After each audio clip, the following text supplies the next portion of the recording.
கிறிஸ்துவில் பிரியமான சகோதர சகோதரிகளே, இன்றைய நாள் நற்செய்தியிலே நாம் ஜெபிப்பது, அதுவும் விடாமுயற்சியுடன் ஜெபிக்க வேண்டும். அப்படி ஜெபிக்கும் பொழுது நம்முடைய விசுவாசம் ஓங்கி வளரும் என்கின்ற கருத்தை மையப்படுத்தி முதல் வாசகம், இரண்டாம் வாசகம், மூன்றாம் வாசகங்கள் நமக்கு அறிவுறுத்துகிறது. அன்பார்ந்தவர்களே, லூகாஸ் எழுதிய நற்செய்தி அவர் எழுதும் பொழுது இந்த ஜெபிப்பதை குறித்து மிக அழகாக எழுதுகிறார். லூகாஸ் எழுதிய நற்செய்தியின் பொழுது பரூசியா என்று சொல்லுவார்கள், அதாவது ஆண்டவர் இயேசு கிறிஸ்துவனுடைய இரண்டாம் வருகை. அவர் எழுதுகின்ற காலகட்டத்திலே ஆண்டவருடைய வருகை தாழ்த்தப்பட்டது, தாமதிக்கப்பட்டது. அந்த தாமதிக்கப்பட்ட ஒரு சூழலிலே திருச்சபை எதிர்பார்த்து கொண்டிருக்கிறது, எப்பொழுது ஆண்டவர் வருவார், எப்பொழுது ஆண்டவர் மீண்டுமாக வந்து நம்மை மீட்பார் என்று. ஏனென்றால் அந்த நாட்களிலே துன்புறுத்தல் அதிகமாக இருக்கிறது. வேதகலாவனை, ரோமர்கள், யூதர்கள் கிறிஸ்தவர்களை துன்புறுத்தி வந்தார்கள்.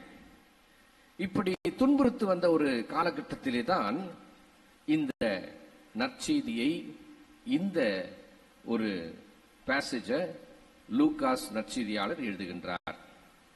இது எழுதும் பொழுது மக்களிடையே இருந்த துன்பங்களை எல்லாம் விரைவில் போக்க ஆண்டவர் வருவார் என்கின்ற ஒரு உத்வேகத்தை தருவதற்காக எழுதுகின்றார்.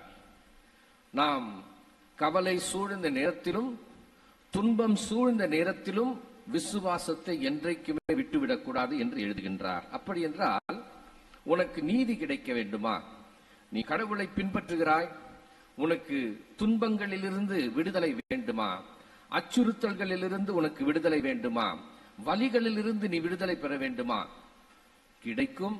கடவுள் உன்னுடைய ஜெபத்தை கேட்பார். விடாமுயற்சியோடு உன்னுடைய மனம் தளராமல் நீ கேட்டுக்கொண்டே இருக்க வேண்டும் என்று இன்றைய வாசகங்கள் எல்லாம் சொல்லப்படுகிறது. அன்பார்ந்தவர்களே, பல நேரங்களிலே நாம் ஜெபிக்கின்றோம். ஜெபிக்கும் பொழுது நமக்கு வேண்டியவை கிடைக்கவில்லை என்றால் அதுல மனம் சோர்ந்து போகின்றோம். என்னுடைய மகனுக்கு இப்படிப்பட்ட ஒரு நோய் இருக்கிறது. எத்தனை நாளா கடவுள்கிட்ட பேசிக்கிட்டு இருக்கேன், ஜெபம் செய்யறேன். நான் போகாத கோவில் கிடையாது, ஆனால் கடவுள் அதை குணப்படுத்தவே இல்லையே.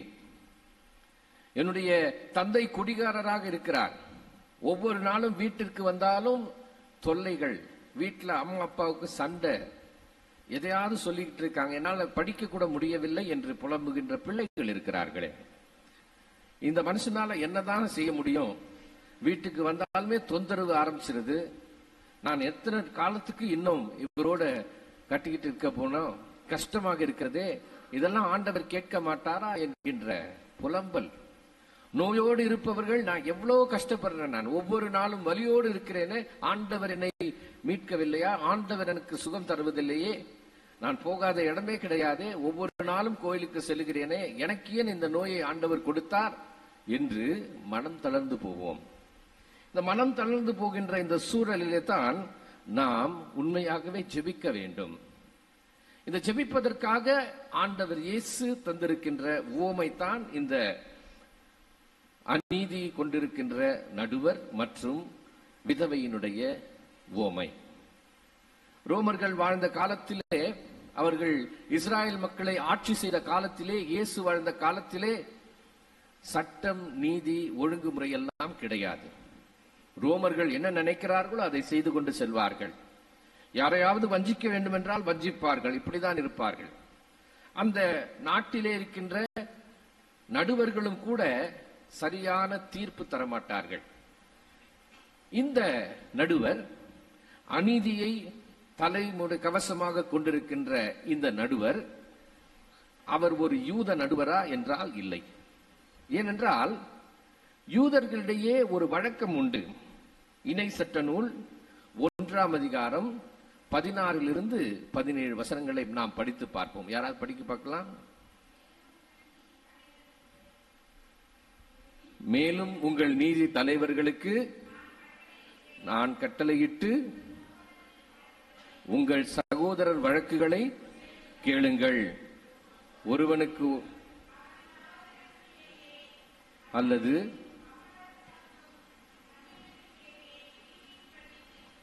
யாராக இருந்தாலும் சரி, உன்னுடைய சகோதரனாக இருந்தாலும் சரி, அல்லது அந்நியராக இருந்தாலும் சரி, இந்த இஸ்ராயல் மக்களுக்கு மோசே அளிக்கின்ற ஒரு முக்கியமான அறிவுரை என்னவென்றால், நீங்கள் தீர்ப்பிடும் பொழுது இவன் அவன் என்று பார்த்தெல்லாம் தீர்ப்பிடக்கூடாது. நீங்கள் யாருக்கு நீதி வழங்கப்பட வேண்டுமோ அவர்களுக்கு நீதியோடு தீர்ப்பிட வேண்டும் என்று சொல்லுவார். அதுவும் யார் தீர்ப்பிட முடியும் என்றால் நடுவர் அல்ல. இஸ்ராயல் மக்களிடையே மூப்பர்கள் இருந்தார்கள், பெரியவர்கள் இருந்தார்கள். அவங்க கிட்டதான் எல்லா கேஸும் வரும். அவங்க என்ன செய்வாங்க, இது சரி இது தவறு என்று யாரையும் யார் பக்கமும் சேராமல் நடுநிலையில் இருந்து தீர்ப்பிடுவார்கள். இப்ப இந்த நடுவர் இருக்கிறார் பாருங்க, இவர் நடுநிலையில் இருந்து தீர்ப்பிடுகிறவரா? இல்லை. ஏனென்றால் இவர் காலம் தாழ்த்துகின்றார், நீதியை வழங்காமல் இருக்கின்றார்.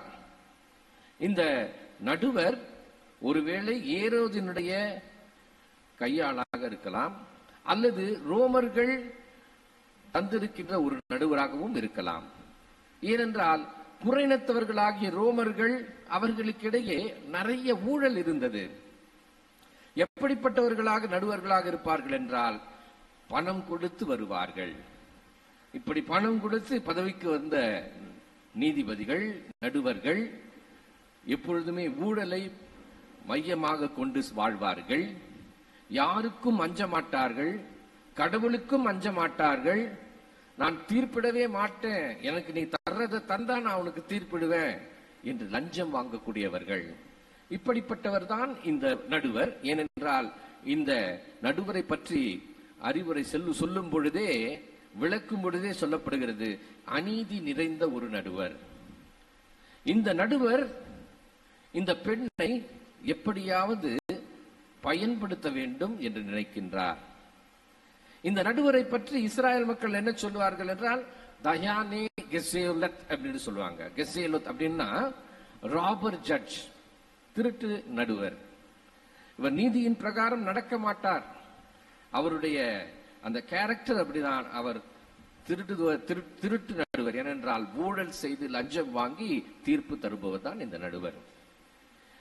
இன்னொரு பக்கத்திற்கு வருவோம். இஸ்ராயல் நாட்டில் மோசே அவருடைய சட்ட பிரகாரமும் நாம் பார்க்கின்றோம்.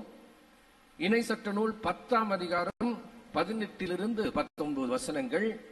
அங்கு என்ன அறிவுரை சொல்லப்படுகிறது என்றால், அனாதைகளுக்கும் கைம்பெண்களுக்கும் நீதி வழங்குபவர் அவரே. அந்நியர் மேல் அன்பு கூர்ந்து அவர்களுக்கு உணவும் உடையும் கொடுப்பவர் அவரே. அந்நியருக்கு அன்பு காட்டுங்கள், ஏனெனில் எகிப்தில் நீங்களும் அந்நியராய் இருந்தீர்கள். கடவுள் சொல்கிறார். அப்ப அனாதைகளுக்கும் விதவைகளுக்கும், யாரெல்லாம் அந்நியராக இருக்கிறார்களோ அவர்களுக்கும் நீதி என்பதும், நீங்கள் அவர்களை துன்புறுத்தாமல், பயன்படுத்தாமல், அவர்களை வஞ்சிக்காமல் வாழ வேண்டும் என்று கடவுள் சொல்லுகின்றார். அன்பார்ந்தவர்களே, இந்த விஷயத்தை நம்ம பார்க்கணும். அப்படி என்றால் இஸ்ராயல் மக்களிடையே ஒரு பழக்கம் என்ன? விதவை பெண்களை யாரும் வஞ்சிக்க கூடாது. ஏன் வஞ்சிக்க கூடாதுன்னா, ஒரு பெண் விதவை ஆகிவிட்டால் என்றால் அவருக்கு அவருடைய கணவரிடமிருந்து வருகின்ற சொத்து கிடைக்காது. அவருடைய கணவருடைய சொத்து அவர் கேட்க முடியாது. இது எனக்கு கொடுங்க, என்னுடைய வாழ்க்கைக்கு தேவை என்று இன்றைய இந்த மாதிரிலாம் கிடையாது. அன்றைக்கு இது ஒரு ஆண் வழி சமுதாயம். இந்த ஆண் வழி சமுதாயத்திலே யாருக்கும் எந்த நேரத்திலும், பெண்களுக்கு முக்கியமாக, அதுவும் விதவைகளுக்கு சொத்துக்கள் இருந்தாலும் எப்படி அவர்களிடமிருந்து பறிக்கலாம், வஞ்சிக்கலாம் என்றுதான் சமுதாயம் நோக்கும். அந்த நடுவர் இஸ்ராயலை சார்ந்தவரும் அல்ல, அவர் வேற ஏதோ ஒரு நாட்டில் இருந்து வந்த ஒரு நடுவர். இன்னும் யோசிப்பார், எப்படி இந்த பெண்மணியிடமிருந்து எல்லாவற்றையும் பெற்றுக் கொள்ளலாம் என்று. இப்படியெல்லாம் ஒரு பக்கம் இருக்கும் பொழுது, இந்த பெண்மணியிடம் பாதுகாப்பற்ற ஒரு தன்மையை பார்க்கின்றோம். யார் என்ன பாதுகாப்பா? யார் எனக்கு உதவி செய்வா? எனக்கு ஒரு நம்பிக்கை என்பது இருக்கிறதா? இந்த உலகமே இருண்டு போய் கிடக்கிறது போல இருக்கிறதே, என்னுடைய வாழ்க்கை என்ன ஆகுமோ, எப்படி போகுமோ, சிதைந்து போகுமோ என்றெல்லாம் பயத்தோடு இந்த பெண்மணி இருக்கிறார். இதெல்லாம் இருந்தாலும் கூட இந்த பெண்மணியிடையே ஒரு கருவி இருக்கிறது. அது விடாமுயற்சி. விடாமுயற்சியோடு இந்த அநீதம் செய்கின்ற நடுவரை நாடுகின்றார். இந்த பெண்மணி ஒவ்வொரு முறையும் பொதுவெளியிலே நடந்து செல்வார். அந்த நடுவரை காண்பார், அவரிடையே கேட்பார், எனக்கு எப்போ நீதி வழங்க போகிறீங்க அப்படின்ட்டு. இப்படி விடாமுயற்சியோடு கேட்பதை மக்களே பார்க்கிறாங்க. அங்க இருக்கின்ற மக்களை பார்த்து ஏன் இந்த பெண்மணி வந்து கொண்டே இருக்கிறார் என்று அடிக்கடி பார்க்கும் பொழுது அந்த ஊழல் நிறைந்த நடுவரும் மனம் மாறுகின்றார். இந்த பெண்மணியோட இந்த விதவையோட எனக்கு தொல்லையா இருக்கு. இந்தம்மா அடிக்கடி என்னை வந்து பார்க்க வராங்க. ஒருவேளை பார்த்துக்கிட்டே இருக்கும்போது மக்கள் என்ன சொல்லுவாங்க என்கின்ற ஒரு பயம் ஏற்படுகின்றது. விட்டா இந்த பெண்மணி என்ன செய்வாங்க, யோ நீ எனக்கு நீதி கொடுக்க மாட்டியா, உன்னை அறையணும்னு சொல்லிட்டு கன்னத்திலேயே அரைஞ்சிருப்பாங்க. அப்படி அறைந்திருந்தால் இவருக்கு மானம் போயிருக்காதா? அதை யோசித்து பார்த்திருப்பார். அந்த வேளையிலே இந்த நடுவர் என்ன செய்கின்றார், இவங்க கிட்ட சரண்டர் ஆயிட வேண்டியதுதான், இவங்களுக்கு கேட்கிற நீதியை தந்துட வேண்டியதுதான் அப்படின்னு சொல்லிட்டு சொல்றாங்க. இதெல்லாம் 18ஆம் அதிகாரம் 1-5 வரை நாம் படிக்கிறது. நீங்க யோசிச்சு பாருங்க. நிறைய தடவை ட்ரெயின்ல போவேன் நான் யூனிவர்சிட்டிக்கு போகும்போது. இந்த ட்ரெயின்ல போகும் பொழுது ஒரு சில பிச்சைக்காரர்கள்லாம் வருவாங்க, வந்து தொல்லை பண்ணுவாங்க. ஒரு சிலரை கவனிப்பேன் நான். இந்த பிச்சைக்காரங்க வரும்பொழுதே காதுல வந்து மெஷின் மாட்டிக்குவாங்க, இயர்போன் மாட்டிக்கிட்டு ரொம்ப அழகா கேட்டுக்கிட்டே இருக்கிறாம கண்ணை முடிப்பாங்க.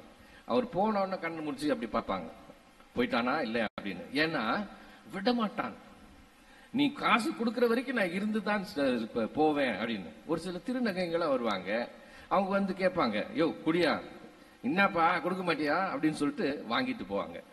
அந்த ஒரு பயத்துக்காகவே ஒரு சிலர் என்ன செய்வாங்க, திரும்பிப்பாங்க. அதுல ஒரு வெட்கம், ஒரு மானம், ஒரு போற மாதிரி ஒரு சூழல் வரும். அந்த சூழல்ல கொடுத்துட்டா போயிடும்பா அப்படின்னு சொல்லிட்டு கொடுத்துருவாங்க. தினமும் கொடுக்க முடியாது, ஆனால் கொடுப்பாங்க. அன்பானவர்களே, இதுதான் வாழ்க்கை முறை. இந்த பெண்மணி இதைத்தான் செய்கிறார்கள். இயேசு கிறிஸ்து இந்த நடுவரை கடவுளாக பாவிக்கவில்லை. இந்த நடுவர் ஊழல் மிக்கவர். 6வது வசனத்தில் சொல்லுகின்றார், இந்த ஊழல் மிக்க நடுவரே அந்த பெண்மணிக்கு நீதி வழங்குவேன் என்று சொல்லுகிறார் என்றால், நீதியுள்ள கடவுள் நீங்கள் ஒவ்வொரு முறையும் கேட்கும் பொழுது தராமல் இருப்பாரா? யோசிச்சு பாருங்க. ஒரு சில நேரங்களிலே நமக்கு எதையாவது கேட்கணும், கேட்ட உடனே கடவுள் கொடுத்துடணும். கடவுள் கொடுக்கவில்லை என்றால் என்ன கடவுள் பாய்வர் அப்படின்னு சொல்லிட்டு நம்ம போயிடும். ஒரு சில வேற சில கோயில்களுக்கு கூட போவாங்க, போயிட்டு முஸ்லிம் கோயிலுக்கு போயிட்டு தாயத்தை கட்டிட்டு வர்றது, அதுக்கப்புறமா இந்து கோயிலுக்கு போறது, இது மாதிரிலாம் செய்வாங்க.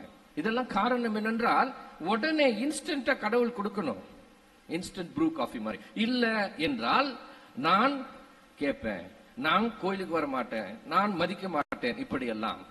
ஆனால் ஆண்டவர் சொல்கின்றதை பாருங்கள், நீங்கள் விடாமுயற்சியோடு கேட்டுக்கொண்டே இருங்கள், கடவுள் உங்களுக்கு தர வேண்டிய விதை தருவார். ஒருவேளை கடவுள் காலம் தாழ்த்துவார், ஆனால் அவர் நிராகரிக்க மாட்டார். உங்களுக்கு தேவையானதை தருவார். இந்த வேதாகமத்துல கூட நம்ம கேட்டோம், விரைவில் அவர் உங்களுக்கு தருவார்.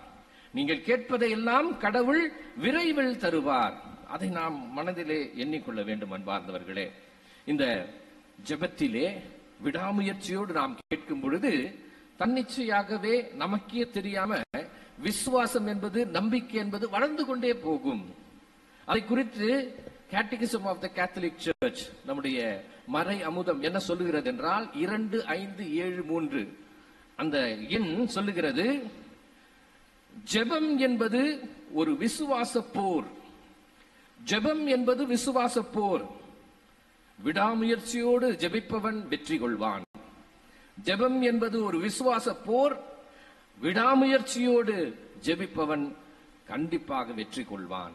நமக்கு விடாமுயற்சி இருந்ததுனா, நம்மிடையே ஆண்டவர் கொடுக்கிறார் என்கின்ற ஒரு நம்பிக்கை இருந்தது என்றால் எல்லாவற்றையும் நாம் பெற்றுக்கொள்வோம். ஆக இன்றைக்கு நாம ஒரு 3 விஷயங்களை சிந்தனைக்கு எடுத்துக்கொள்வோம். முதல்ல ஆண்டவரிடத்திலே நாம் ஜெபிக்கிறோம். நாம மட்டும் பேசினா போதாது, ஆண்டவர் பேசுவதையும் நாம் கேட்க வேண்டும். அதுதான் டயலாக். இப்ப உரையாடல் நடத்துவதுதான் ஒரு ஜெபம். நாம் மட்டும் பேசக்கூடாது, ஆண்டவர் பேசுறதையும் நாம் கேட்கணும். பல நேரங்களில் நம்ம என்ன செய்யறோம்னா, நாம மட்டும்தான் பேசிக்கிட்டே இருப்போம். ஆண்டவர் என்ன பேசுகிறார் என்பதை கேட்கவே மாட்டோம். கார்ல் ரானர் என்கின்ற ஒரு இறையியலார் இருக்கிறாரு, மிகப்பெரிய இறையியலார். அந்த ஒரு பல்கலைக்கழகத்தில் நான் படிச்சிருக்கிறேன். அந்த பல்கலைக்கழகத்தில் ஃபாதருக்கு தெரியும் நினைக்கிறேன், ஒருவேளை இன்ஸ்பிரூக் யூனிவர்சிட்டி. அந்த பல்கலைக்கழகத்தில் அவர் ஒரு வார்த்தை சொன்னார், என்னவென்றால், கடவுள் நம்மை சந்திக்க வேண்டும் என்றால் இந்த உலகத்தில் தான் வந்து சந்திப்பார். ஒருவேளை அவர் பேசவில்லை என்று நினைக்கிறீர்களா? அவர் பேசாம அமைதியா இருக்கிறார் பாருங்க. அந்த சைலன்ஸ்க்கு நீங்க லிசன் பண்ணுங்க. அந்த அமைதியின் குரலை நீங்கள் கேளுங்கள். கடவுள் உங்கள் உள்ளத்திலே ஒரு சில விஷயங்களை பேசுவார் என்று அவர் சொல்லுவார். நாம் கேட்க வேண்டும். நாம் பேசுவது மட்டும் பேசிக்கிட்டே இருக்கிறோம். நாம நிறைய பிரச்சனைகளை அடுக்கிக் கொண்டே போகின்றோம். ஆனால் கடவுள் என்ன சொல்லுகிறார் என்பதை கேட்பது கிடையாது. ஏனென்றால் அந்த நேரத்தில் பலவிதமான எண்ணங்கள் சென்று கொண்டே இருக்கும். இது ஏன் இப்படி, அது ஏன் அப்படி, இது ஏன் அப்படின்னு சொல்லிட்டு பலவிதமான எண்ணங்கள் நம்முடைய மனதிலே குமுறல்களாக இருந்து கொண்டே இருக்குமே தவிர நன்னம்பிக்கையை விட்டு விடுகின்றோம். ஒரு பாசிட்டிவ் திங்கிங்கை விட்டுடுறோம்.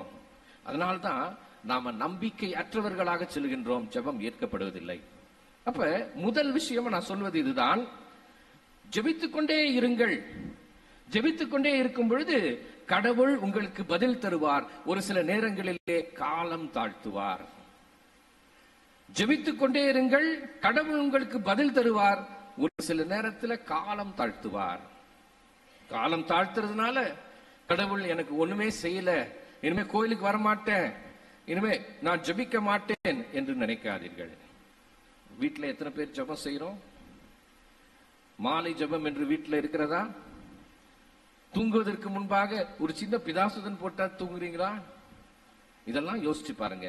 கிறிஸ்துவர்களாகிய நாம் ஜெபிப்பதிலே வல்லவர்களாக இருக்க வேண்டும். ஒரு நாளும் விட்டு விடக்கூடாது. டயட் மெயின்டைன் பண்றாங்க, வெயிட் குறைக்கணும்னு சொல்லிட்டு வெயிட் மெயின்டைன் பண்றாங்க. என்ன செய்யறாங்க? ஒரு நாள், 2 நாள், 3 நாள்ல என்னப்பா வெயிட் குறையலன்னு சொல்லிட்டு விட்டுடுவாங்களா? தினமும் நாம என்ன செய்யணுமோ செய்ய வேண்டும். ஒருவேளை எக்ஸசைஸ் செய்யணும், சாப்பாடு குறைக்கணும்னா குறைக்கணும். எவ்வளவு நாள் தான் குறைச்சிக்கிட்டே இருக்கிறது? இன்னில நம்ம வெட்டி விளாசுவோம் அப்படின்னு சொன்னா இன்னும் 10 மடங்கு பெருசா தான் நம்ம போவோம், வெயிட்டா தான் இருப்போம். ஆக இந்த டயட் கண்ட்ரோல் பண்றது எப்படியோ விடாமுயற்சியோடு நாம் செய்ய வேண்டுமோ அப்படித்தான் ஜெபத்திலும் இருக்க வேண்டும். ஒருவேளை காலம் தாழ்த்தினாலும் கூட விரைவில் கடவுள் நமக்கு எல்லாவற்றையும் தருவார். இரண்டாவதாக அன்பார்ந்தவர்களே, ஜெபித்துக் கொண்டே இருங்கள். ஏனென்றால் விடாமுயற்சியோடு ஜெபிப்பதிலே நமக்கு வெற்றி வரும். விடாமுயற்சியோடு ஜெபிப்பவனுக்கு வெற்றி என்பது கிட்டும். ஆண்டவர் இயேசு கிறிஸ்து லூகாஸ் 11ஆம் அதிகாரம் 5-8 வசனங்களை நமக்கு சுட்டி காண்பிக்கின்றார். அவர்களை நோக்கி பின்வருமாறு கூறினார், உங்களில் ஒருவர் தன் நண்பரிடம் நள்ளிரவில் சென்று, நண்பா 3 அப்பங்களை எனக்கு கடனாக கொடு, என்னுடைய நண்பர் ஒருவர் பயணம் செய்யும் வழியில் என்னிடம் வந்திருக்கிறார், அவருக்கு கொடுக்க என்னிடம் ஒன்றுமில்லை என்று சொல்வதாக வைத்துக் கொள்வோம். உள்ளே இருப்பவர், எனக்கு தொல்லை கொடுக்காத, ஏற்கனவே கதவு பூட்டியாயிற்று, நாங்க தூங்குறோம், என் பிள்ளைகள் என்னோடு படுத்திருக்கிறார்கள், நான் எழுந்திருந்து உனக்கு தர முடியாது என்பார். எனினும் அவர் விடாப்பிடியாய் கதவு தட்டி கொண்டே இருந்ததுனால, பாருங்க, அவர் விடாப்பிடியாக கதவை தட்டி கொண்டே இருந்ததுனால அவர் தம் நண்பர் என்பதற்காக எழுந்து கொடுக்காவிட்டாலும் அவரது தொல்லையின் பொருட்டாவது எழுந்து அவருக்கு தேவையானதை கொடுப்பார் என நான் உங்களுக்கு சொல்கிறேன். விடாமுயற்சியோடு தட்டி கொண்டே இருந்தார். கிடைச்சது. Knock the door persistently, persevere. ஒவ்வொரு நாளும் நீங்க விடாமுயற்சியோடு தட்டி கொண்டே இருங்க, ஜெபித்துக் கொண்டே இருங்க. உங்க ஜெபத்தில நீங்க வெற்றியை பெறுவீர்கள். நீங்கள் விடாமுயற்சியோடு ஜெபிக்கும் பொழுது வெற்றியை பெறுவீர்கள் என்றுதான் சொல்ல வேண்டும். அன்பார்ந்தவர்களே, மூன்றாவதாக ஜெபித்துக் கொண்டே இருங்கள். ஜெபிக்கும் பொழுது ஒரு உறவு உண்டாகும். ஏனென்றால் ஜெபிக்கும் பொழுது நாம் மக்கள், இயேசுவின் மக்களாக, சிறப்பான மக்களாக மாறுகின்றோம். We are special people to God. ஆண்டவருடைய கண் முன்பாக நாம் எல்லாம் சிறந்த மக்களாக இருக்கின்றோம், முக்கியமான மக்களாக இருக்கின்றோம். அவர் என்ற என்றைக்கும் நம்ம விட்டு கொடுக்க மாட்டாரு. நமக்காக தேவையானதை நமக்கு செய்தே தீருவார். அன்பார்ந்தவர்களே, பல நேரங்களிலே நாம யோசிக்கிறோம், நம்ம பிள்ளைகள்லாம் பார்க்கிறோம், அப்பா அம்மாக்கு எவ்வளவு முக்கியமானவர்கள் பிள்ளைகள். என்னதான் தப்பு பண்ணாலும் ஏன் மகன் என்றுதான் நாம் செல்வோம். பிள்ளைகளும் கேட்பார்கள், அம்மா இன்னைக்கு ரெஸ்டாரண்ட் போலாம், முதல்ல முடியாது அப்படி இப்படின்னு சொன்னாலும் பிள்ளை கேட்டுட்டான், செஞ்சுட்டோம் போயிடலாம். சினிமாக்கு போகணும், தீபாவளி வந்தாச்சு சினிமாக்கு போகணும், என்னதான் பிள்ளை ஆகும்னு சொன்னாலும் கடைசியில கூட்டிட்டு போயிடுவாங்க. ஏனென்றால் அங்கு ஒரு உறவு இருக்கிறது, அந்த உறவிலே நம்பிக்கை இருக்கிறது, ட்ரஸ்ட் இருக்கிறது. கடவுளோடு ஒரு ட்ரஸ்ட் உருவாக்கும். கடவுளுக்கு நாம் மிக முக்கியமானவர்கள். அந்த முக்கியமானவர்களாக இருக்கும் பொழுது பொது நலத்தை மையம் கொண்டு எல்லாவற்றையும் செய்ய வேண்டும். சுயநலத்தோடு இல்லை, எனக்கு எல்லாம் கிடைச்சா போதும், பிறருக்கு இருந்தா என்ன இல்லாட்டி என்ன, அப்படி இருக்கக்கூடாது. பொது நலத்தோடு செய்ய வேண்டும். எந்த ஒரு காரியத்தை எடுத்தாலும் பொது நலத்தோடு செய்யும் பொழுது அங்கு உறவுகள் மலரும். அங்கு விசுவாசம், நம்பிக்கை என்பது இன்னும் அதிகப்படும். அந்த நேரத்தில் தான் கடவுளுக்கு நாம் மிக மிக நெருங்கிய மக்களாக மாறுவோம், சிறப்பான மக்களாக மாறுவோம். கடவுளும் நம்மை விட்டுக் கொடுக்காமல் எல்லாவற்றையும் செய்வார். அன்பார்ந்தவர்களை, விடாமுயற்சியோடு ஜெபிப்போம். ஆண்டவர் நம்மை ஒவ்வொரு நாளும் தேற்றிக் கொண்டிருக்கின்றார். நம்மை ஒவ்வொரு நாளும் நமக்கு வழிவகைகளை காட்டிக் கொண்டிருக்கின்றார், பாதுகாக்கின்றார். அந்த ஆண்டவரிடம் நம்மையே ஒப்படைப்போம். நிச்சயமாக ஆண்டவர் நமக்கு எல்லாவற்றையும் தருவார். எழுந்து நின்று நம்பிக்கையை அறிக்கையிடுவோம்.